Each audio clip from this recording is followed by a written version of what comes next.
Nous allons voir ici ce qu'est le sacrement de confirmation. Pour commencer, un petit rappel sur ce que sont les sacrements.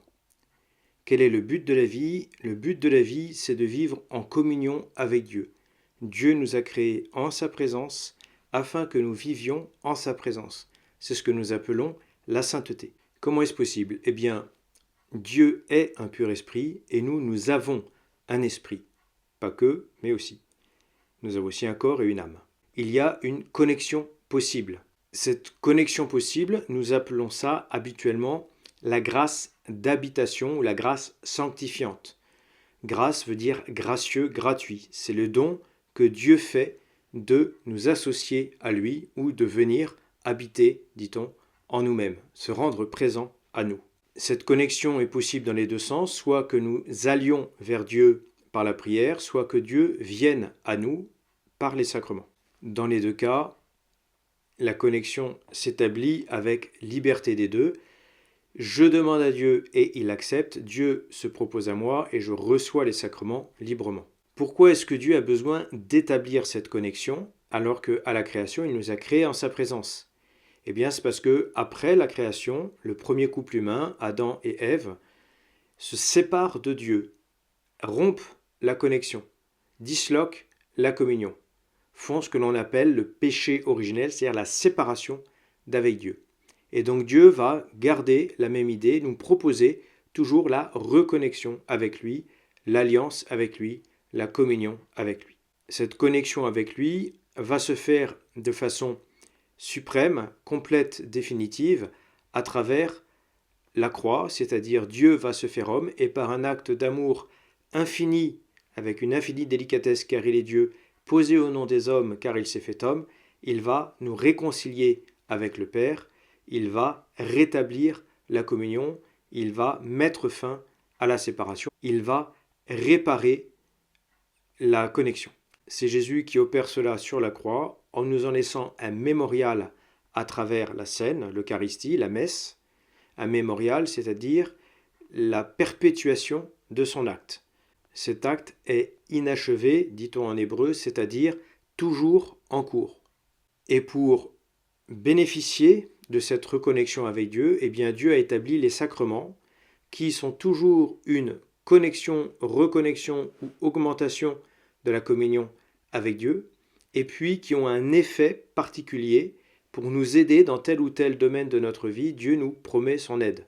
Ainsi, l'Église a-t-elle distingué 7 sacrements, c'est-à-dire cette action que Jésus a posée pour nous promettre l'aide gracieuse de Dieu.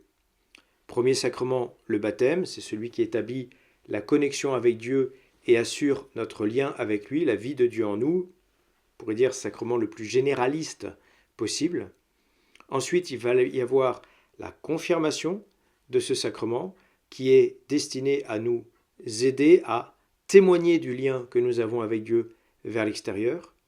Ensuite, il y a l'Eucharistie, la messe, la communion, qui a pour effet de nourrir notre relation avec Dieu et de la renforcer dans tel ou tel domaine, de la faire grandir dans tel ou tel aspect de notre vie, dans telle ou telle vertu, parfois la patience, parfois la bonté, parfois le courage, etc.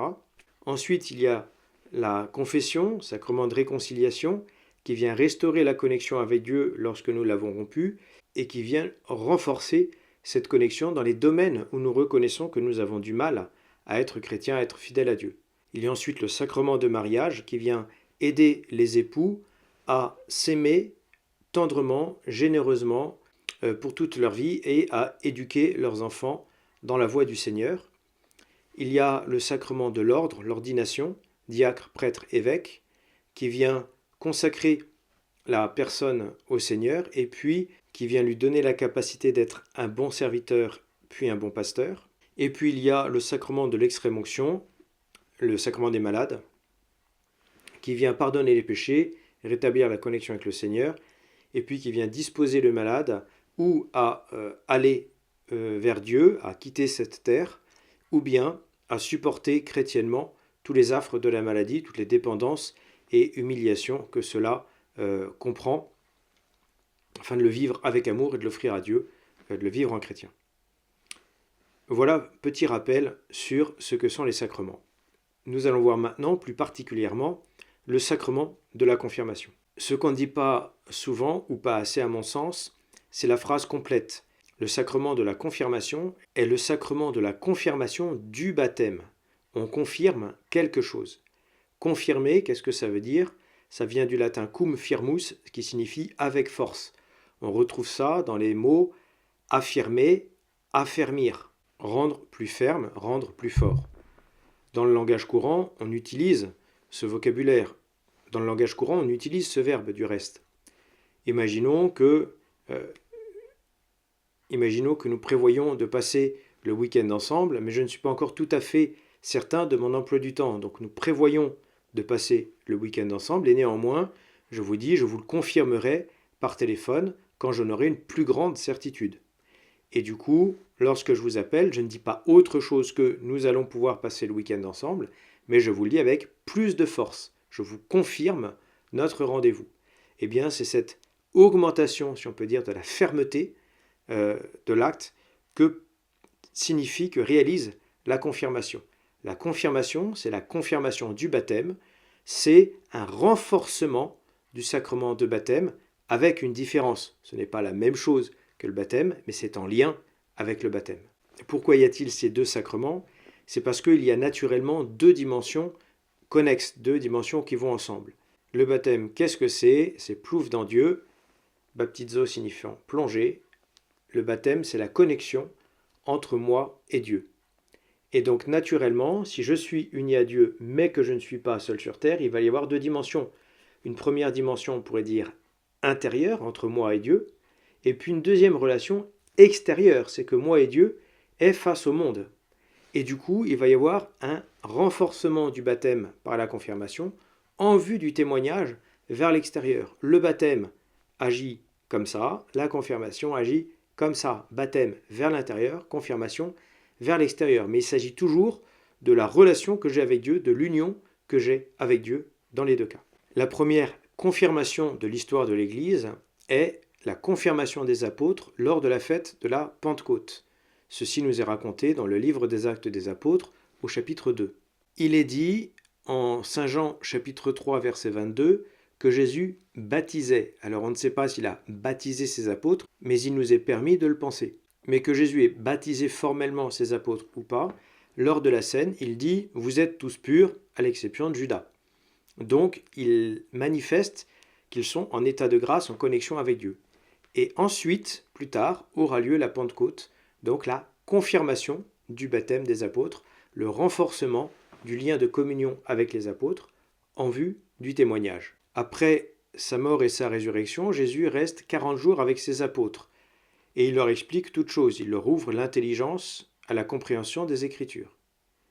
Et puis au bout de 40 jours, il monte au ciel, c'est ce qu'on appelle l'ascension, et il leur dit de rester à Jérusalem afin de recevoir un autre protecteur, défenseur, paraclet, qui sera l'Esprit Saint, et qui leur rappellera tout ce que Jésus leur a enseigné et qui continuera de veiller sur eux, de s'occuper d'eux.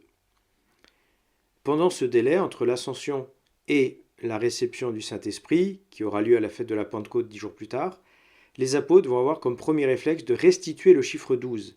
Judas a trahi, Judas est allé se pendre, et Saint Pierre trouve dans l'Écriture des passages disant que le fils de la perdition va à sa perte et qu'il faut qu'un autre prenne sa charge. Donc ils vont avoir comme critère pour devenir apôtres d'avoir été témoins de toute la vie de Jésus depuis son baptême par Jean-Baptiste jusqu'à sa résurrection. Parmi tous les disciples de Jésus, il n'y a que 2 candidats qui remplissent ce critère. Les apôtres prient le Seigneur de leur désigner celui qu'il a choisi, et c'est Matthias qui est tiré au sort et qui est donc agrégé au nombre des 12. J'ai envie de dire, il prend le numéro 12 bis, il est remplaçant de Judas. Le nombre 12 est ainsi reconstitué pour bien manifester que l'Église est la continuation d'Israël, ou on dira l'Israël selon l'Esprit, Israël qui est une famille basée sur 12 frères. Et Jésus a mangé la Pâque avec ses 12 apôtres pour bien leur signifier qu'ils étaient 12 frères, selon l'Esprit, 12 frères spirituels. Et donc l'Église est bien une famille spirituelle. Les apôtres reconstituent ce chiffre 12, si bien qu'au jour de la Pentecôte, eh bien, ils sont à nouveau 12. Voici le récit de ce qui se passa lors de cette Pentecôte. Quand arriva le jour de la Pentecôte, au terme des 50 jours, ils se trouvaient réunis tous ensemble. Soudain un bruit survint du ciel, comme un violent coup de vent. La maison où ils étaient assis en fut remplie tout entière. Alors leur apparurent des langues qu'on aurait dites de feu, qui se partageaient, et il s'en posa une sur chacun d'eux. Tous furent remplis d'Esprit Saint. Ils se mirent à parler en d'autres langues, et chacun s'exprimait selon le don de l'Esprit.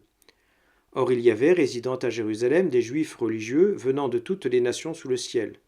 Lorsque ceux-ci entendirent la voix qui retentissait, ils se rassemblèrent en foule. Ils étaient en pleine confusion, parce que chacun d'eux entendait dans son propre dialecte ceux qui parlaient. Dans la stupéfaction et l'émerveillement, ils disaient « Ces gens qui parlent ne sont-ils pas tous galiléens? Comment se fait-il que chacun d'entre nous les entende dans son propre dialecte, sa langue maternelle ?» Parthes, Mèdes et Élamites, habitants de la Mésopotamie, de la Judée, de la Cappadoce, de la province du Pont et de celle de l'Asie, de la Phrygie, de la Pamphylie, de l'Égypte et des contrées de Libye proches de Cyrène, Romains de passage, Juifs de naissance et convertis, Crétois et Arabes, tous nous les entendons parler dans nos langues des merveilles de Dieu. Ils étaient tous dans la stupéfaction et la perplexité, se disant l'un à l'autre « Qu'est-ce que cela signifie ?» D'autres se moquaient et disaient « Ils sont pleins de vin doux. » Alors Pierre, debout avec les 11 autres apôtres, éleva la voix et leur fit cette déclaration. « Vous, Juifs, et vous tous qui résidez à Jérusalem, sachez bien ceci, prêtez l'oreille à mes paroles. Non, ces gens-là ne sont pas ivres, comme vous le supposez, car c'est seulement la 3e heure du jour. Mais ce qui arrive a été annoncé par le prophète Joël. Il arrivera dans les derniers jours, dit Dieu, que je répandrai mon esprit sur toute créature. Vos fils et vos fils prophétiseront, vos jeunes gens auront des visions, et vos anciens auront des songes. Même, sur mes serviteurs et sur mes servantes, je répandrai mon esprit en ces jours-là, ils prophétiseront. Je ferai des prodiges en haut dans le ciel et des signes en bas sur la terre, du sang, du feu, un nuage de fumée. Le soleil sera changé en ténèbres et la lune sera changée en sang, avant que vienne le jour du Seigneur, jour grand et manifeste. Alors, quiconque invoquera le nom du Seigneur sera sauvé. Hommes d'Israël, écoutez les paroles que voici. Il s'agit de Jésus le Nazaréen, homme que Dieu a accrédité auprès de vous, en accomplissant par lui des miracles, des prodiges et des signes au milieu de vous, comme vous le savez vous-même. Cet homme, livré selon le dessein bien arrêté et la prescience de Dieu, vous l'avez supprimé en le clouant sur le bois par la main des impies. Mais Dieu l'a ressuscité en le délivrant des douleurs de la mort, car il n'était pas possible qu'elle le retienne en son pouvoir. En effet, c'est de lui que parle David dans le psaume. « Je voyais le Seigneur devant moi sans relâche, il est à ma droite, je suis inébranlable. C'est pourquoi mon cœur est en fête et ma langue exulte de joie. Ma chair elle-même reposera dans l'espérance. Tu ne peux m'abandonner au séjour des morts, ni laisser ton fidèle voir la corruption. Tu m'as appris des chemins de vie, tu me rempliras d'allégresse par ta présence. » Frères, il est permis de vous dire avec assurance au sujet du patriarche David qu'il est mort, qu'il a été enseveli et que son tombeau est encore aujourd'hui chez nous. Comme il était prophète, il savait que Dieu lui avait juré de faire asseoir sur son trône un homme issu de lui. Il a vu d'avance la résurrection du Christ, dont il a parlé ainsi. Il n'a pas été abandonné à la mort et sa chair n'a pas vu la corruption. Ce Jésus, Dieu l'a ressuscité, nous tous nous en sommes témoins.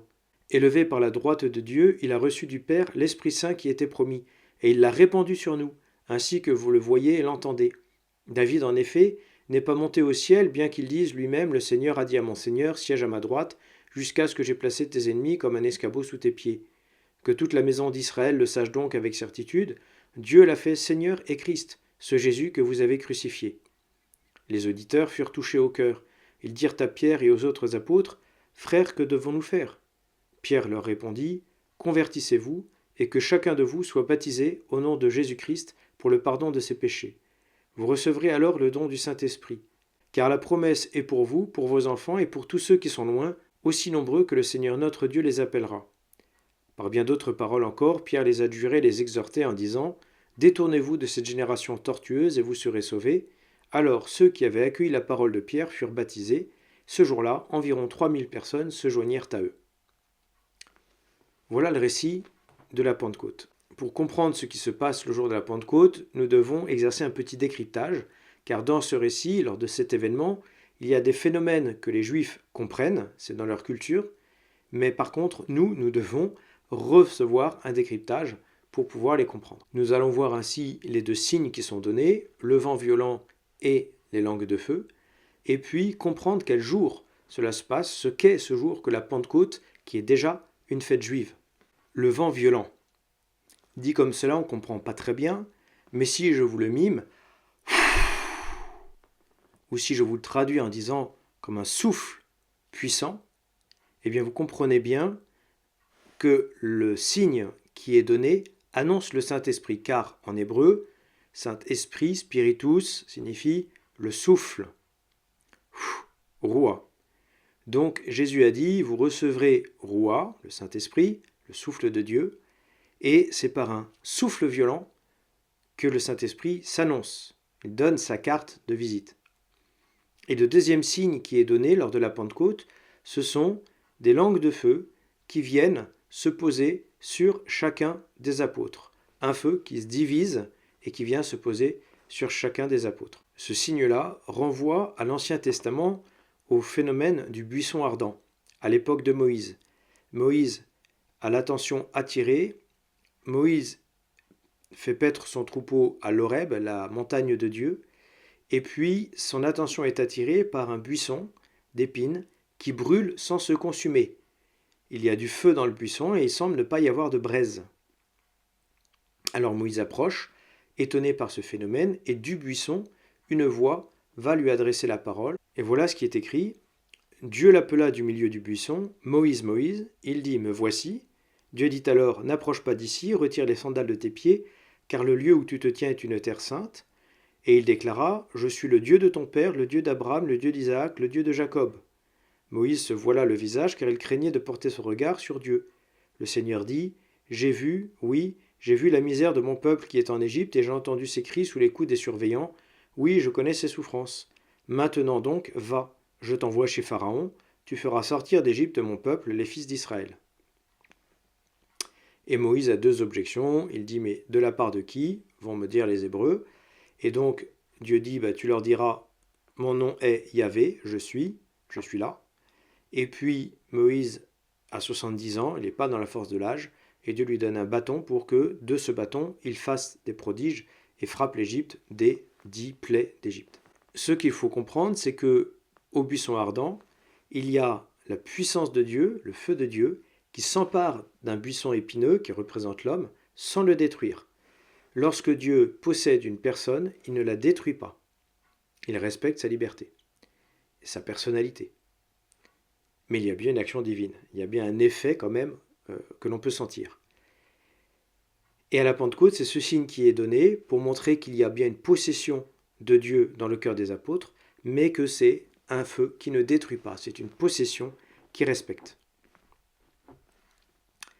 Et de même que Moïse, à l'épisode du buisson ardent, reçoit son envoi en mission, et bien de la même façon, on constatera que à la Pentecôte, les apôtres reçoivent aussi leur mission, partent en témoignage, et que Saint Pierre sort sur le balcon, tant pis pour la cachette, et puis fait son premier discours, et convertit 3000 juifs qui sont alors présents. Le troisième élément, c'est le jour même de la Pentecôte. La Pentecôte, c'est une fête juive, et ce n'est pas un hasard si le Saint-Esprit est donné à ce moment-là. De même que ce n'est pas un hasard, c'est voulu par Dieu, que Jésus meurt et ressuscite à la fête de la Pâque, et bien de la même façon, Dieu a choisi que le Saint-Esprit soit donné à la fête de la Pentecôte. Le mot Pentecôte vient du grec Pentecostés, qui signifie 50. La Pentecôte, c'est une fête qui a lieu 50 jours après Pâques. En hébreu, ça s'appelle Shavuot, qui veut dire la fête des semaines, puisque 50, c'est une semaine de semaines, c'est-à-dire 7 fois 7 jours, 49 jours, plus 1, c'est-à-dire le lendemain de l'accomplissement des 7 fois 7 jours. Cette fête juive a une double signification. À la fois, c'est la fête des moissons, c'est-à-dire la fête de la fin des moissons. On commence après Pâques à moissonner, et on moissonne pendant 50 jours jusqu'à Shavuot. Et puis, la Pentecôte, Shavuot, c'est aussi la fête du don de la loi à Moïse sur le mont Sinaï après la sortie d'Égypte. Donc après la Pâque, le don de la loi, la Pentecôte. La loi, ce sont les 10 commandements. Ce sont les Juifs qui la reçoivent sur le mont Sinaï, mais ils ont bien conscience que cette loi est destinée à tous les hommes, que les nations doivent venir adorer le Seigneur à Jérusalem, que les nations sont appelées à se convertir. Les nations, c'est-à-dire les non-juifs, les goïms ou les païens. Pour les Juifs, l'humanité se divise en deux. Il y a les Juifs, c'est-à-dire ceux qui descendent des 12 tribus de Jacob Israël, peuple constitué en Égypte, les Juifs de race, les Juifs de naissance, le peuple juif, qui en plus a la circoncision d'Abraham et la loi de Moïse, les 10 commandements. Et puis il y a les nations qui sont appelées à se convertir, et lorsque un païen se convertit au judaïsme, il reçoit la circoncision et la loi, mais il n'y a rien à faire, il n'est pas de famille juive. Donc c'est ce qu'on appelle les prosélytes, les convertis, qui sont comme des juifs de seconde zone. Il y a les juifs de naissance et il y a les juifs convertis. La fête de pèlerinage pour les juifs de naissance, c'est la Pâque. C'est à l'occasion de la Pâque que les juifs de naissance montent à Jérusalem en pèlerinage. Et puis il y a un autre pèlerinage pour les juifs convertis, les prosélytes, c'est à la Pentecôte que les prosélytes montent à Jérusalem pour fêter le don de la loi, puisqu'ils ne font pas partie du peuple libéré d'Égypte. Donc le peuple libéré d'Égypte monte à la Pâque, pour le mémorial de sa libération, à Jérusalem, et puis ceux qui ne vivent, on pourrait dire, que de la loi, montent à Jérusalem pour la Pentecôte, célébrer le don de la loi. Et donc c'est le jour où on fête le don de la loi à toutes les nations qu'a lieu le don du Saint-Esprit dans le cœur des apôtres. Et puis, cette fête de la moisson est aussi la fête de la première moisson de Saint-Pierre. 3000 personnes demandent le baptême et s'agrègent au nombre des chrétiens. Enfin, Saint-Pierre, dans sa prédication, cite le prophète Joël. Voilà ce qui avait été annoncé par le prophète. Il arrivera dans les derniers jours, dit Dieu, que je répandrai mon esprit sur toute créature. Mais il y a aussi d'autres prophéties en lien avec la Pentecôte que l'on pourrait citer. Ainsi, le prophète Jérémie décrit la nouvelle alliance. C'est au chapitre 31. « Voici venir des jours, dit le Seigneur, où je conclurai avec la maison d'Israël et avec la maison de Juda une alliance nouvelle. Ce ne sera pas comme l'alliance que j'ai conclue avec leur père, le jour où je les ai pris par la main pour les faire sortir du pays d'Égypte. Mon alliance, c'est eux qui l'ont rompue, alors que moi j'étais leur maître, dit le Seigneur. Mais voici quelle sera l'alliance que je conclurai avec la maison d'Israël quand ces jours-là seront passés, dit le Seigneur. Je mettrai ma loi au plus profond d'eux-mêmes, je l'inscrirai sur leur cœur, je serai leur Dieu, ils seront mon peuple. Ils n'auront plus à instruire chacun son compagnon, ni chacun son frère, en disant « Apprends à connaître le Seigneur », car tous me connaîtront des plus petits jusqu'aux plus grands, dit le Seigneur, je pardonnerai leurs fautes et je ne me rappellerai plus leurs péchés. L'alliance nouvelle consistera en ce que les péchés soient pardonnés et en ce que la loi de Dieu sera inscrite dans les cœurs de chacun. Et c'est bien ce que Jésus annonce lors de la scène. Il dit qu'il établit l'alliance nouvelle en son sang, répandu pour les apôtres et pour la multitude en rémission des péchés. Et puis lors de l'ascension, il dit aux apôtres de rester à Jérusalem pour recevoir un autre défenseur, l'Esprit Saint, et cette réception du Saint-Esprit correspond visiblement à l'alliance nouvelle décrite « Je mettrai ma loi au plus profond d'eux-mêmes, je l'inscrirai sur leur cœur ». Il y a l'alliance nouvelle et il y a les termes de l'alliance nouvelle qui sont énoncés par la loi nouvelle, le commandement nouveau. De même que dans l'Ancien Testament, il y a l'alliance avec Moïse qui est exprimée par les termes de la loi, eh bien, dans le Nouveau Testament, il y a l'alliance nouvelle qui est exprimée par les termes de la loi nouvelle. Et le commandement nouveau, Jésus nous l'a dit, c'est nous aimer les uns les autres comme il nous a aimés, c'est-à-dire à la mesure dont il nous a aimés, c'est-à-dire infiniment, divinement, ce qui est impossible pour nous seuls, mais qui devient possible si nous accueillons Dieu et que nous laissons Dieu agir lui-même dans nos cœurs, si l'amour de Dieu est répandu dans nos cœurs. Et cet amour de Dieu infini et répandu dans nos cœurs, c'est précisément le Saint-Esprit qui est le lien d'amour du Père et du Fils. Et le lien qui unit le Père et le Fils, c'est l'amour. L'amour infini, l'amour de Dieu, c'est l'Esprit Saint. Ce n'est pas quelque chose, c'est quelqu'un. On retrouve aussi l'annonce de cela dans le prophète Ézéchiel au chapitre 36. « Eh bien, tu diras à la maison d'Israël, je répandrai sur vous une eau pure, vous serez purifiés. De toutes vos souillures, de toutes vos idoles, je vous purifierai. Je vous donnerai un cœur nouveau, je mettrai en vous un esprit nouveau. J'ôterai de votre chair le cœur de pierre, je vous donnerai un cœur de chair. Je mettrai en vous mon esprit, je ferai que vous marchiez selon mes lois, que vous gardiez mes préceptes et leur soyez fidèles. » Et nous constatons bien qu'avec ce don du Saint-Esprit, il y a une mission. je répandrai mon esprit, vos fils et vos fils prophétiseront, parleront au nom de Dieu. Il y a bien, vous voyez, cette dynamique de la mission, de l'envoi, missio, de l'envoi vers l'extérieur. De même que, dans les signes qui sont donnés, il y a bien cette dimension d'envoi. La flamme de feu qui rappelle le buisson ardent, Moïse reçoit sa mission, et bien maintenant va en Égypte. Et bien à la Pentecôte, Saint Pierre reçoit sa mission, il sort sur le parvis et il prêche. Nous voyons bien qu'à la confirmation des apôtres, il y a cet envoi en mission, cette dynamique vers l'extérieur, en vue du témoignage. Alors on peut se demander quelle est l'alliance nouvelle. Jésus dit que c'est l'alliance en son sang lors de la scène, et donc sur la croix, et puis le prophète Jérémie annonce que c'est lors de la réception du Saint-Esprit, je répandrai mon esprit dans vos cœurs. Eh bien la réponse est les deux, mon capitaine.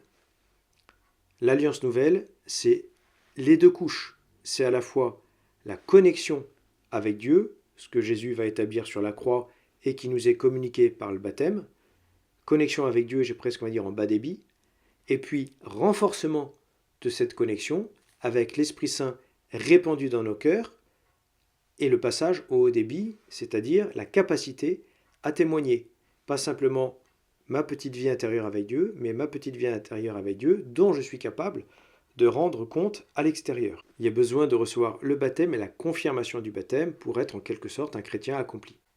Nous voyons que ce que les apôtres ont reçu à la Pentecôte, ils vont le transmettre à leur tour, et que ce sont les apôtres, c'est-à-dire des évêques, qui vont conférer le sacrement de confirmation, qui vont communiquer le Saint-Esprit aux baptisés. Cela se voit dans le livre des Actes des Apôtres au chapitre 8. Il est écrit « Quant à Saül, futur saint Paul, lui aussi approuvait ce meurtre, c'est-à-dire le meurtre d'Étienne, premier martyr. Ce jour-là éclata une violente persécution contre l'église de Jérusalem. Tous se dispersèrent dans les campagnes de Judée et de Samarie, à l'exception des apôtres. Ceux qui s'étaient dispersés allaient répandre partout la bonne nouvelle de la parole. Les apôtres restés à Jérusalem apprirent que la Samarie avait accueilli la parole de Dieu. Alors ils leur envoyèrent Pierre et Jean. À leur arrivée, ceux-ci prièrent pour les Samaritains afin qu'ils reçoivent le Saint-Esprit. En effet, l'Esprit n'était encore venu sur aucun d'entre eux. Ils étaient seulement baptisés au nom du Seigneur Jésus. Alors Pierre et Jean leur imposèrent les mains et ils recevaient le Saint-Esprit. Voilà ce que dit les Actes des Apôtres. Là aussi, il y a des petits mots de code qui réclament une explication. Les Samaritains ont été seulement baptisés au nom du Seigneur Jésus. Ça ne veut pas dire qu'ils ont été mal baptisés. Ils ont été bien baptisés au nom du Père et du Fils et du Saint-Esprit, comme Jésus l'a demandé. C'est ça que ça veut dire au nom du Seigneur Jésus, c'est-à-dire à la mode de Jésus. Pourquoi on précise cela? C'est qu'à l'époque, il y a encore le baptême de Jean-Baptiste qui coexiste. Un baptême symbolique de conversion. Venez vous plonger dans l'eau pour vous laver et changer de rive, montrer votre conversion de cœur. Mais ce n'est pas le baptême dans Dieu, plouf dans Dieu, le baptême au nom du Père et du Fils et du Saint-Esprit. Donc les Samaritains, dont il est question ici, ont été bien baptisés au nom du Seigneur Jésus, c'est-à-dire comme il faut. Maintenant, ils ont été seulement baptisés. Ils n'ont pas reçu la deuxième couche. Ils n'ont pas reçu l'imposition des mains des apôtres, des évêques, pour qu'ils reçoivent le Saint-Esprit, ou plus exactement, pour que l'Esprit vienne sur eux. Et cette expression « vient sur » est spécifique, renvoie à quelque chose dans l'Ancien Testament que je vais vous expliquer bientôt. Cette coexistence du baptême selon Jésus-Christ et du baptême selon Jean-Baptiste se trouve encore signalée dans les Actes des Apôtres au chapitre 19. Il est écrit « Pendant qu'Apollos était à Corinthe, Paul traversait le haut pays. Il arriva à Éphèse où il trouva quelques disciples. Il leur demanda « Lorsque vous êtes devenus croyants, avez-vous reçu l'Esprit Saint ?» Puisque saint Paul est apôtre, c'est-à-dire évêque, il demande s'il faut les confirmer. Ils lui répondirent « Nous n'avons même pas entendu dire qu'il y a un Esprit Saint. » Paul reprit « Quel baptême avez-vous donc reçu ?» Ils répondirent « Celui de Jean-Baptiste. » Paul dit alors « Jean donnait un baptême de conversion, il disait au peuple de croire en celui qui devait venir après lui, c'est-à-dire en Jésus. Après l'avoir entendu, ils se firent baptiser au nom du Seigneur Jésus. Et quand Paul leur eut imposé les mains, l'Esprit Saint vint sur eux. Et ils se mirent à parler en langue mystérieuse et à prophétiser. Ils étaient une douzaine d'hommes au total. » Nous voyons bien donc, dans ces deux textes, à la fois la coexistence des baptêmes, la nécessité d'être baptisé au nom du Seigneur Jésus, et d'avoir un apôtre qui vous impose les mains pour que l'Esprit Saint vienne sur vous. Cette expression, l'Esprit Saint vient sur, demeure, reste, est avec stabilité, c'est une expression codée qui renvoie à l'Ancien Testament et qui en fait décrit la personne du Messie.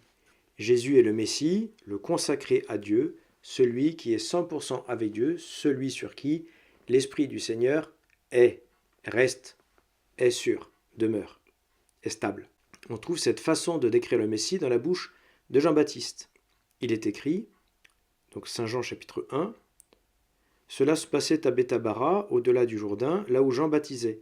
Le lendemain, Jean voit Jésus qui vient à lui et il lui dit, « Voici l'agneau de Dieu, celui qui enlève le péché du monde. Je parlais de lui lorsque j'ai dit, « Après moi vient un homme qui déjà me dépasse, car bien avant moi il était. Je ne le connaissais pas, mais je suis venu avec le baptême d'eau pour qu'il puisse se manifester à Israël. » Jean fit cette déclaration. « J'ai vu l'Esprit qui descendait sur lui, comme fait la colombe, et il est resté sur lui. Je ne connaissais pas, mais celui qui m'a envoyé pour baptiser avec de l'eau m'a dit, « Celui sur qui tu verras que l'Esprit descend et reste, c'est lui qui baptise dans l'Esprit Saint. » Cela je l'ai vu, et je peux déclarer que c'est lui le Fils de Dieu. Et puis, dans l'Évangile selon saint Luc, chapitre 3, cet événement est agrémenté d'autres paroles de la part de Jean-Baptiste. Il est écrit, donc saint Luc chapitre 3, « Or le peuple était en attente, tous se demandaient en eux-mêmes si Jean n'était pas le Christ. Jean s'adressa alors à tous, « Moi je vous baptise avec de l'eau, mais il vient celui qui est plus fort que moi, je ne suis pas digne de dénouer la courroie de ses sandales. Lui vous baptisera dans l'Esprit Saint, le souffle et le feu. » Tiens, nous retrouvons les deux signes réalisés à la Pentecôte, déjà annoncés par Jean-Baptiste. Ce que dit Jean-Baptiste, c'est « J'ai vu l'Esprit Saint qui descendait du ciel sur lui, comme fait la colombe ». Souvent on en a traduit comme une colombe. En fait, c'est comme fait la colombe fait du surplace. La colombe fait du vol géostationnaire. Donc, j'ai vu l'Esprit Saint qui descendait sur lui et qui restait sur lui. J'ai vu l'Esprit qui descendait du ciel sur lui comme fait la colombe, et il est resté sur lui. Celui qui m'a envoyé m'a dit, celui sur qui tu verras que l'Esprit descend et reste, c'est lui qui baptise dans l'Esprit, qui plonge dans Dieu. Ainsi, cette stabilité de l'Esprit Saint descend et reste, définit le Messie. Et c'est ce que Jésus de Nazareth, dit clairement, utilise lorsqu'il commence sa vie de prédication, lorsqu'il revendique son identité au début de sa vie de prédication, de témoignage. Il commence dans la synagogue de Nazareth où il avait grandi. C'est raconté en Saint Luc chapitre 4. Lorsque Jésus, avec la puissance de l'Esprit, revint en Galilée, c'est-à-dire après son baptême, son séjour au désert, il revient en Galilée, sa renommée se répandit dans toute la région. Il enseignait dans les synagogues des Juifs et tout le monde faisait son éloge. Il vint à Nazareth où il avait grandi. Comme il en avait l'habitude, il entra dans la synagogue le jour du sabbat, et il se leva pour faire la lecture. On lui présenta le livre du prophète Isaïe. Il ouvrit le livre et trouva le passage où il est écrit « L'Esprit du Seigneur est sur moi, parce que le Seigneur m'a consacré par l'onction. Il m'a envoyé porter la bonne nouvelle aux pauvres, annoncer aux prisonniers qu'ils sont libres, aux aveugles qu'ils verront la lumière, apporter aux opprimés la libération, annoncer une année de bienfaits accordée par le Seigneur. » Jésus referma le livre, le rendit aux servants et s'assit. Tous dans la synagogue avaient les yeux fixés sur lui, alors il se mit à leur dire « Cette parole de l'Écriture que vous venez d'entendre, c'est aujourd'hui qu'elle s'accomplit. » Tous lui rendaient témoignage, et ils s'étonnaient du message de grâce qui sortait de sa bouche. Jésus dit en substance « Je suis le Messie, c'est-à-dire le consacré. Un Messia signifie consacré par l'onction. Et dans le prophète Isaïe, le consacré par l'onction se définit par celui sur qui l'Esprit du Seigneur demeure. Je vous relis le passage. L'Esprit du Seigneur est sur moi parce que le Seigneur m'a consacré par l'onction. Autrement dit, l'Esprit du Seigneur est sur moi parce que je suis le Messie. Le Messie est celui sur qui l'Esprit du Seigneur est sûr, demeure. Et donc, on comprend mieux ce que cela signifie. Cette histoire de l'Esprit Saint vint sur eux. L'Esprit Saint qui vient sur, c'est la définition du Messie du consacré. Et ce que Jésus est, il nous le communique. Il est celui qui est uni 100% avec Dieu, et par le baptême, il va nous communiquer cette réunion avec Dieu. Nous sommes nous aussi consacrés à Dieu par notre baptême. Et puis, cette plénitude du Saint-Esprit qui est sur lui, cette stabilité du Saint-Esprit, il nous le communique aussi par le sacrement de la confirmation. Ce texte d'Isaïe, au chapitre 61, donc le passage que Jésus a lu, renvoie à un autre passage d'Isaïe au chapitre 11, où il est dit aussi que le Messie, le descendant de David, est celui sur qui l'Esprit demeure. Mais alors, nous est donné des détails sur cet Esprit Saint. Il est écrit donc au chapitre 11 d'Isaïe, « Un rameau sortira de la souche de Jessé, père de David, un rejeton jaillira de ses racines. Sur lui reposera l'Esprit du Seigneur, esprit de sagesse et de discernement, esprit de conseil et de force, esprit de science et de crainte du Seigneur qui lui inspirera la piété envers le Seigneur. » Voilà ce que dit Isaïe au chapitre 11. Il décrit le Messie comme étant celui sur qui l'Esprit demeure, et il décrit le mode d'action de ce Saint-Esprit en 7 modalités, ce que nous allons appeler les 7 dons du Saint-Esprit. Et même si nous sommes tentés de voir dans cette liste des 7 dons des similitudes, il y a bien 7 dons. Ce n'est pas des redoublements hébraïques, déjà parce que le chiffre 7 est un chiffre impair, et puis ensuite que si c'était des redoublements hébraïques, une façon d'insister, eh bien, les mots ne seraient pas dans cet ordre-là. On aurait mis, par exemple, la science avec la sagesse, et le conseil avec le discernement, la crainte avec la piété. Or, là, c'est esprit de sagesse et de discernement, esprit de conseil et de force, esprit de science et de crainte du Seigneur, qui lui inspirera la piété. Vous voyez, les pairs sont mal fagotés, donc ce ne sont pas des pairs. Il y a bien une liste de 7 dons donnés par le prophète Isaïe. 7 modalités d'agir, cette façon d'agir dont le Saint-Esprit dispose. Nous avons donc vu que l'Esprit du Seigneur est sur le Messie. Et puis, les prophètes ont annoncé que cet Esprit serait communiqué aux serviteurs et aux servantes du Seigneur. Et c'est ce que le Seigneur Jésus annonce, ou dont il précise la réalisation à ses apôtres. Et donc, au jour de son ascension, où le Seigneur va monter au ciel, voici ce qu'il dit à ses apôtres, c'est écrit au chapitre 1 des Actes des Apôtres. Ainsi réunis, les apôtres l'interrogeaient, « Seigneur, est-ce maintenant le temps où tu vas rétablir le royaume pour Israël ?» Jésus leur répondit, « Il ne vous appartient pas de connaître les temps et les moments que le Père a fixés de sa propre autorité, mais vous allez recevoir une force quand le Saint-Esprit viendra sur vous. Vous serez alors mes témoins, à Jérusalem, dans toute la Judée et la Samarie, jusqu'aux extrémités de la terre. » Après ces paroles, tandis que les apôtres le regardaient, il se leva, une nuée vint le soustraire à leurs yeux. Donc vous voyez, il est dit à la fois que les apôtres recevraient le Saint-Esprit, comme le Messie, participeraient de l'identité du Messie, ou partageraient les dons du Messie. Et puis, il est dit aussi que alors ils deviendront ses témoins. Tout comme il était annoncé, je répandrai mon esprit, vos fils et vos filles prophétiseront, parleront au nom de Dieu.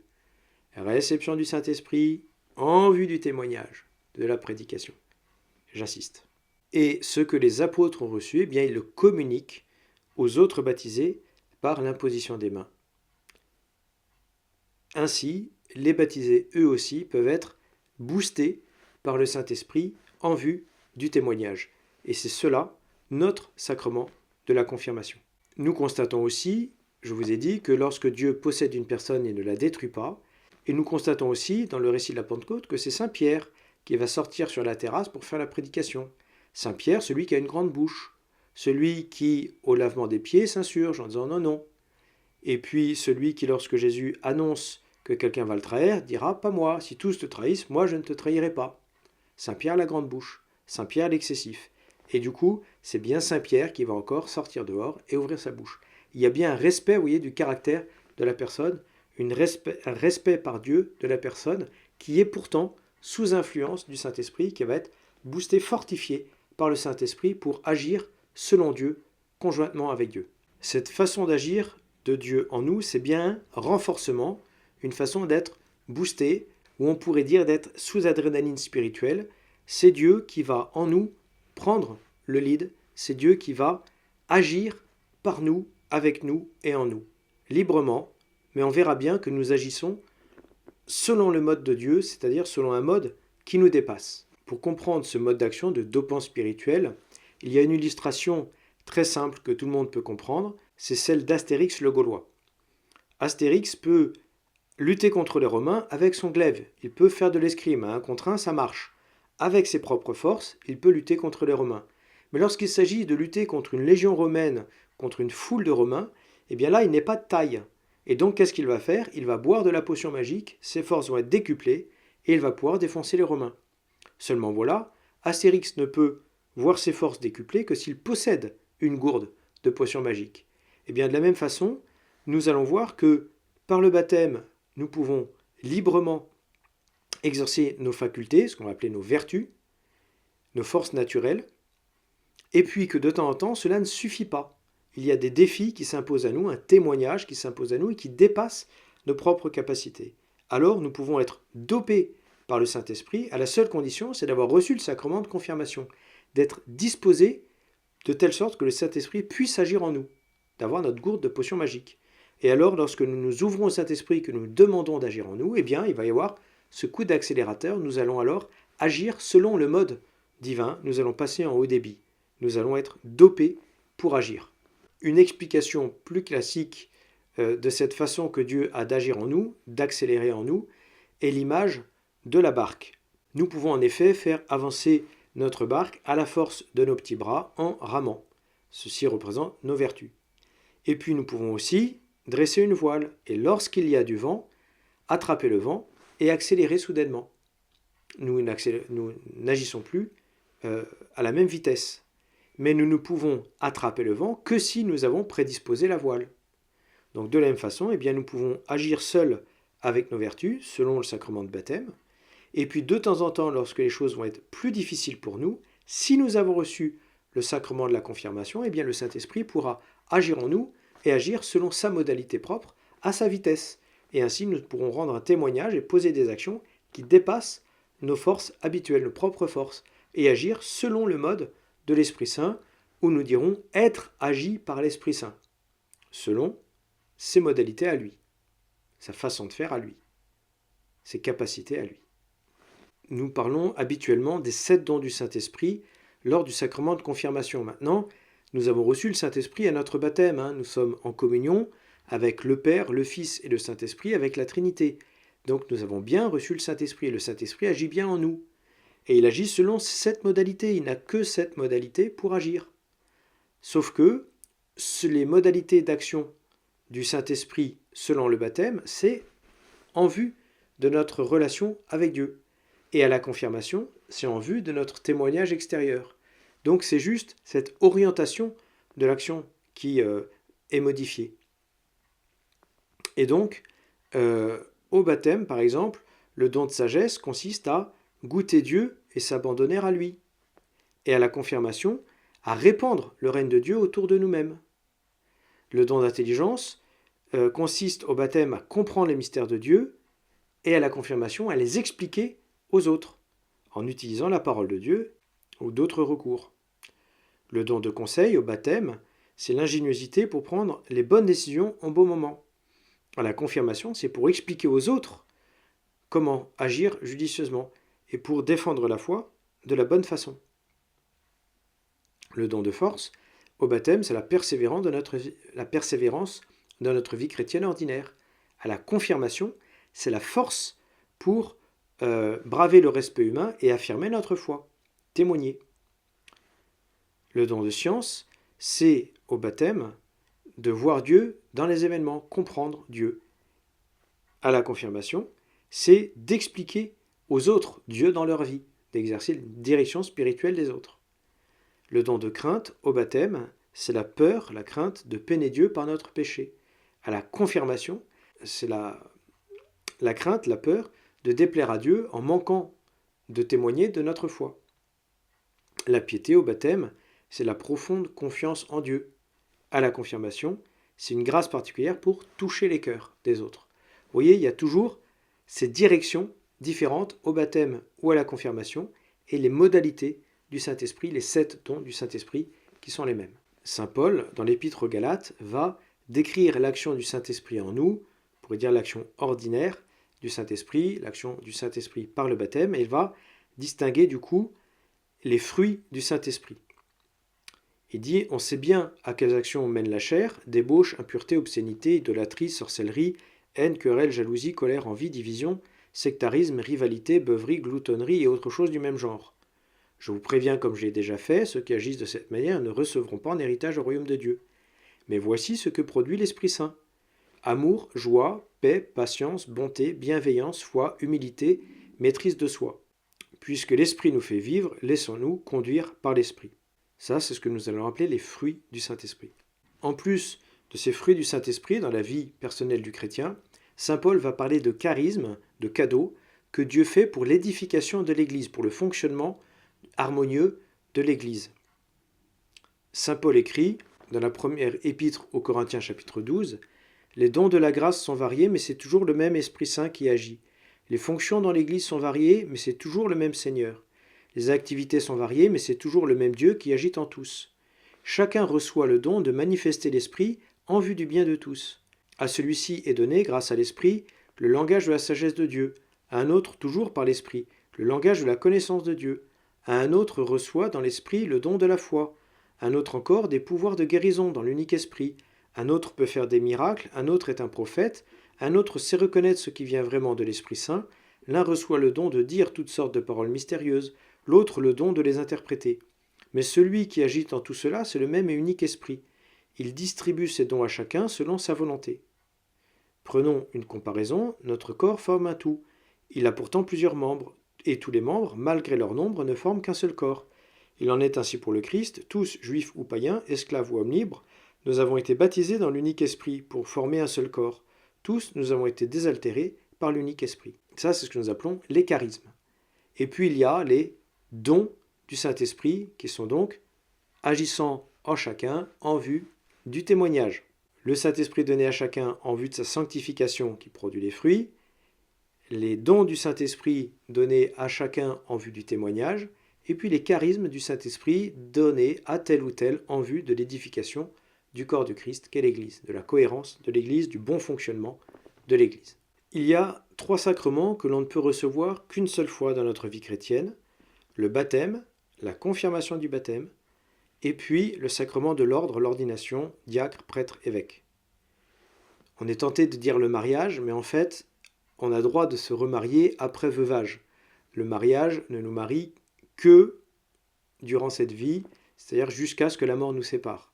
Une fois que la mort sépare les conjoints, eh bien, il n'y a plus de promesse entre les conjoints, et donc ils sont libres de contracter à nouveau une promesse. S'il y a 3 sacrements que l'on peut recevoir une seule fois dans notre vie chrétienne, c'est pas qu'on va dire qu'ils nous conforment au Christ, ils établissent en nous une ressemblance avec le Christ. Et une fois qu'on ressemble au Christ, eh bien, on ne peut pas défaire cette ressemblance. On dira donc que cette ressemblance est indélébile. Pour le dire autrement, on ne peut pas se débaptiser, se déconfirmer ou se déordonner.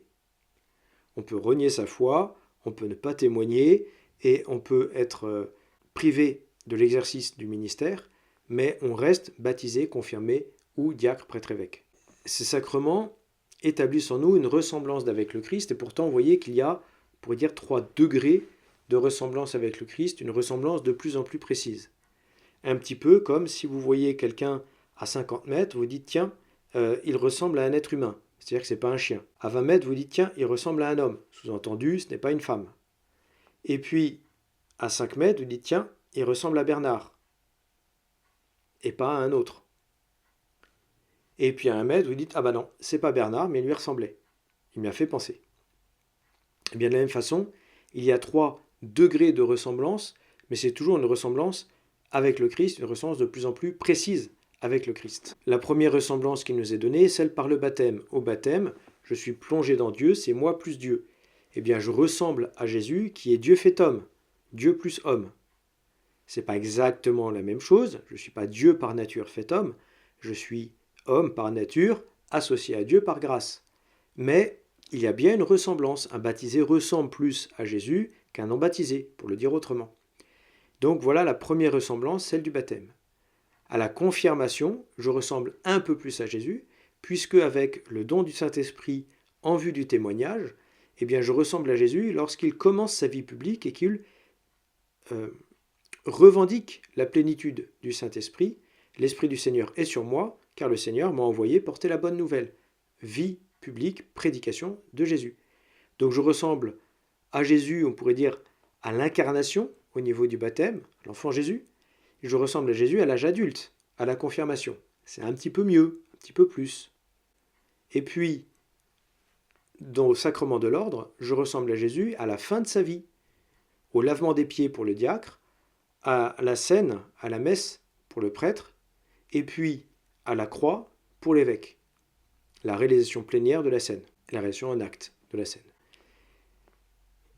Et donc il y a une plus grande encore ressemblance avec le Christ, c'est-à-dire le Christ qui donne sa vie pour ceux qu'il aime. Il n'y a pas de plus grand amour manifesté que de donner sa vie pour ceux que l'on aime. Cette ressemblance avec le Christ, les premiers chrétiens l'ont décrite sous la forme du cachet, du sceau, de l'empreinte de la bague dans la cire. Puisque entre le cachet et la cire, il y a bien une ressemblance, mais que ce n'est pas la même chose, puisque c'est une image en miroir. Donc ce n'est pas une identité, mais c'est bien une ressemblance. Et donc ils ont parlé de ce cachet dans la cire, de ce sceau, sphragis en grec, caractère en latin. Et donc nous avons mal traduit ou peu traduit, et nous parlons du caractère sacramentel que nous donnent les sacrements de baptême, confirmation et ordination. C'est donc une ressemblance d'avec le Christ, une empreinte du Christ en nous, et d'une empreinte indélébile, d'une ressemblance qu'on ne peut pas gommer, qui est établie par Dieu. C'est pour ça qu'on ne peut pas la retirer. Ce n'est pas l'homme qui décide. Ce n'est pas l'homme qui fait, du coup, qui pourrait défaire. On retrouve ce terme de caractère dans notre langage courant par les caractères d'imprimerie. Le caractère d'imprimerie, c'est d'abord le petit bloc de plomb sur lequel une lettre est gravée, et puis ensuite, le caractère désigne la lettre imprimée sur le papier. Donc le caractère, c'est d'abord le socle de plomb, et ensuite l'image, la ressemblance sur le papier. Cette histoire de caractère, de marque, d'appartenance, de ressemblance, a été aussi décrite par les premiers chrétiens par le tatouage du légionnaire. Les premiers chrétiens ont été marqués par le fait que le légionnaire romain, lorsqu'il s'engageait au service de l'empereur, avait un tatouage sur l'épaule marqué SPQR, Senatus Populusque Romanus, la devise de la République romaine. Le légionnaire romain était tatoué dans sa chair de cette appartenance à l'empereur auquel il vouait sa vie pour le temps du service, mais qui était, on pourrait dire, à la vie et à la mort. Et donc les chrétiens ont été marqués par la démarche du légionnaire romain qui se fait tatouer dans sa chair l'appartenance à son empereur, à la vie et à la mort. Et donc les chrétiens se sont dit, mais le baptisé confirmé est semblable au légionnaire romain qui est consacré, marqué de cette appartenance à Dieu. Et donc le confirmé a été surnommé Miles Christi, c'est-à-dire soldat du Christ. Non pas soldat de l'empereur, mais soldat du Christ. Et donc cette expression de soldat du Christ n'est pas du tout quelque chose de belliqueux ou de guerrier, mais c'est un signe d'appartenance, de consécration du chrétien au Christ. La cérémonie elle-même de la confirmation se réalise avec deux gestes. Il y a le premier geste, celui qui est présent dans les actes des apôtres, c'est-à-dire l'imposition des mains par les évêques, successeurs des apôtres. Et puis un deuxième signe est apparu chez les chrétiens, qui est celui de marquer le front du baptisé avec du Saint-Crème, chrisma, l'huile de consécration, puisque cela nous rend comme le Messie, l'Esprit du Seigneur vint sur lui, est sur lui, décrit celui qui est consacré par l'onction, le Messie. Et donc, il y a cette équivalence entre l'Esprit demeure sur et est consacré par l'huile. Messia. Et bien de la même façon, le chrétien est un petit Christ, et donc, à la confirmation, il y a l'imposition des mains, plus la chrismation, c'est-à-dire le fait de marquer le chrétien avec le Saint-Crème, cette consécration ou rappel de la consécration à Dieu. Et donc, tel que c'est actuellement donné dans l'Église romaine latine, chez nous, les évêques imposent les mains sur les candidats qui sont baptisés, et puis ensuite, individuellement, ils vont marquer le front du candidat avec le saint crème tout en continuant d'imposer la main, et ils font un signe de croix sur le front du confirmé, comme ça. Comme il s'agit de la confirmation du baptême, eh bien, il y a deux choses qui montrent le lien avec le baptême dans la cérémonie. Le premier signe, c'est le choix d'un parrain ou d'une marraine de confirmation, tout comme on a le parrain et la marraine au baptême, eh bien, on a un parrain ou une marraine de confirmation. Il est bon que ce soit la même personne, mais ce n'est pas obligatoire. Puisqu'on est confirmé plus vieux, on a le droit de choisir son parent ou sa marraine de confirmation, mais vous voyez que c'est une réminiscence du baptême. Et puis le deuxième signe qu'il y a dans la cérémonie, c'est que la proclamation de la foi, du credo, va se faire sous forme interrogative. Croyez-vous? Oui, nous croyons, comme cela se fait lors de la cérémonie de baptême. Lors de la prière de la messe de confirmation, l'oraison du prêtre est la suivante. Accomplis en nous, Dieu notre Père, ce que tu nous as promis dans ton amour, que ton Esprit Saint vienne habiter nos cœurs et nous donne la force d'être devant le monde des témoins de l'évangile du Christ. Les choses sont annoncées. Lors de la confirmation elle-même, l'imposition des mains donc par les évêques se déroule, et s'il y a des prêtres présents, ils co-imposent les mains avec l'évêque, puisqu'ils participent du sacerdoce de l'évêque. Ils sont des sous-évêques, mais ils ne prononcent pas la formule. Ils imposent les mains en silence, et l'évêque seul prononce cette formule-là. Tous ensemble, recueillons-nous et invoquons Dieu, qu'il donne à ces baptisés qui vont être confirmés l'esprit de vérité pour les guider, l'esprit de sainteté pour les fortifier, l'esprit d'amour pour en faire ses témoins. Puis il y a imposition des mains en silence. Et l'évêque continue. Dieu très bon, Père de Jésus le Christ, notre Seigneur, regarde ces baptisés sur qui nous imposons les mains. Par le baptême, tu les as libérés du péché, tu les as fait renaître de l'eau et de l'Esprit Saint. Comme tu l'as promis, répands maintenant sur eux ton Esprit Saint. Donne-leur en plénitude l'esprit qui reposait sur ton Fils Jésus, esprit de sagesse et d'intelligence, esprit de conseil et de force, esprit de connaissance et d'affection filiale, remplis-les de l'esprit d'adoration. Par Jésus-Christ, notre Sauveur, qui est vivant pour les siècles des siècles. Amen.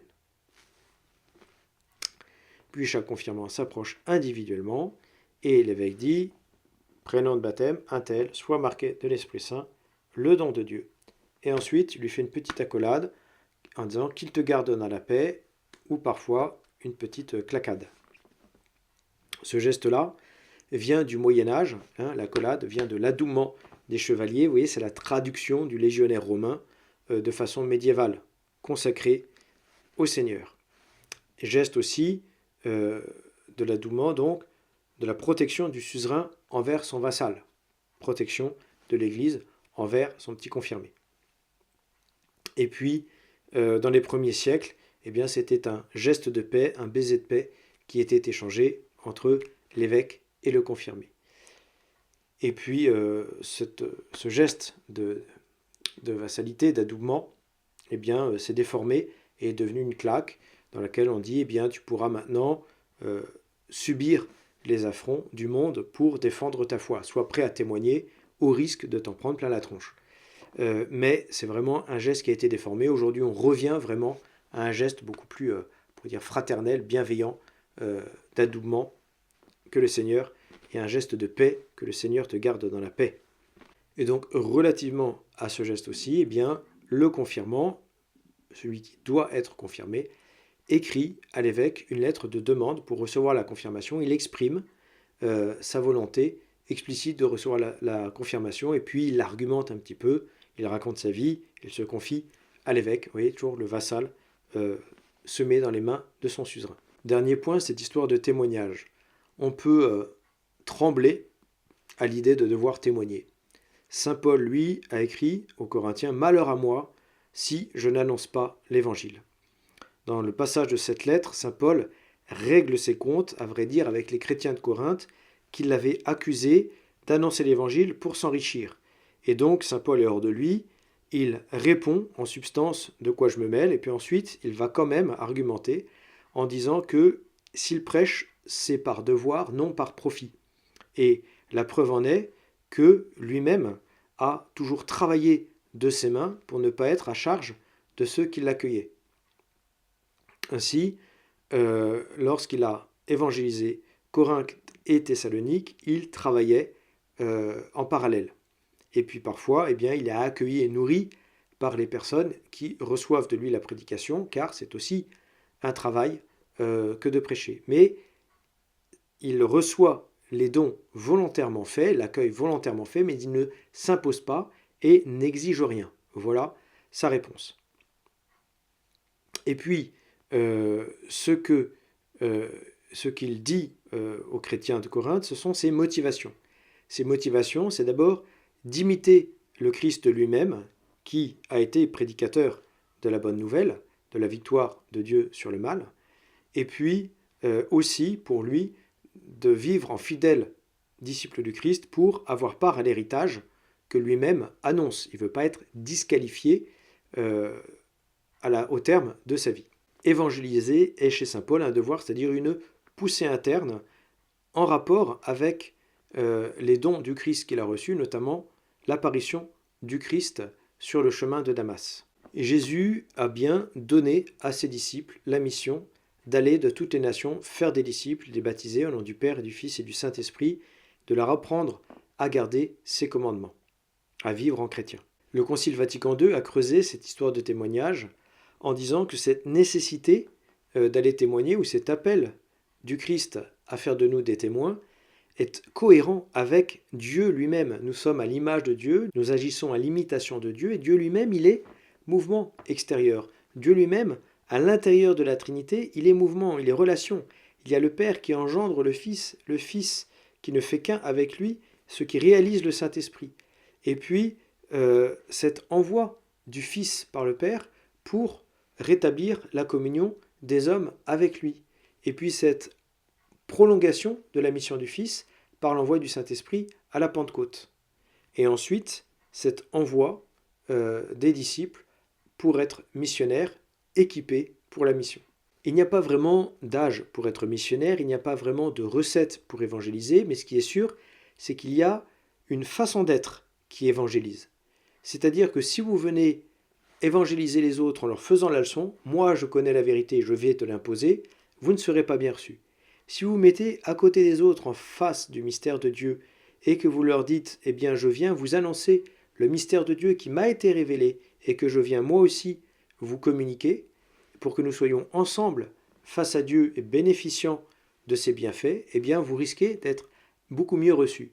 Donc pour le dire autrement, ce n'est pas l'orgueil et la suffisance qui va vous ouvrir les portes, c'est l'humilité et la vérité de mettre Dieu en premier, qui risque d'intéresser les gens effectivement. Le moteur de l'évangélisation, ça va donc être la charité, parler de l'amour de Dieu pour les hommes et permettre aux hommes d'accéder à cet amour de Dieu. Saint Pierre, quant à lui, dit que nous devons toujours être prêts à rendre compte de l'espérance qui est en nous, c'est-à-dire pas forcément aller embêter les gens avec nos histoires, mais au moins répondre aux questions qu'ils nous posent, rendre compte. Et évidemment, il précise aussi agir en faisant le bien, être cohérent aussi dans notre façon d'agir, être charitable. C'est cela qui va attirer les gens, toujours pareil. On peut en effet prêcher par la parole et par l'exemple, et puis les deux vont se compléter. Si je prêche la charité et je ne pratique pas la charité, ça ne va convaincre personne. Et puis, de la même façon, c'est en agissant avec charité que je veux aussi avoir une prédication presque explicite, concrète pour les gens. Pourquoi est-ce que nous évangélisons ? Pendant longtemps, l'Église s'est dit qu'il fallait absolument que les gens soient baptisés. Et puis en découvrant des continents jusque-là inaccessibles, alors l'Asie qui était un peu loin, mais on pouvait encore y aller par voie de terre, l'Afrique qui a été largement inexplorée, sauf la côte nord de l'Afrique, au sud de la Méditerranée, et puis surtout les continents américains, Amérique du Nord, Amérique du Sud, eh bien on s'est rendu compte qu'il y a des gens qui n'avaient aucune possibilité de recevoir la prédication des chrétiens. Et donc on s'est interrogé, est-ce que Dieu les a voués à l'enfer pendant des siècles ? Et là on s'est rendu compte qu'au fait, ce que le Seigneur demande à travers le fait d'aller évangéliser et baptiser, c'est de communiquer aux hommes la grâce du baptême. Ce que donne le baptême, c'est la communion avec Dieu. Et que le baptême est le moyen ordinaire du salut. Mais qu'il existe des voies que Dieu se réserve dans le cœur des hommes, que l'on appelle les moyens extraordinaires du salut.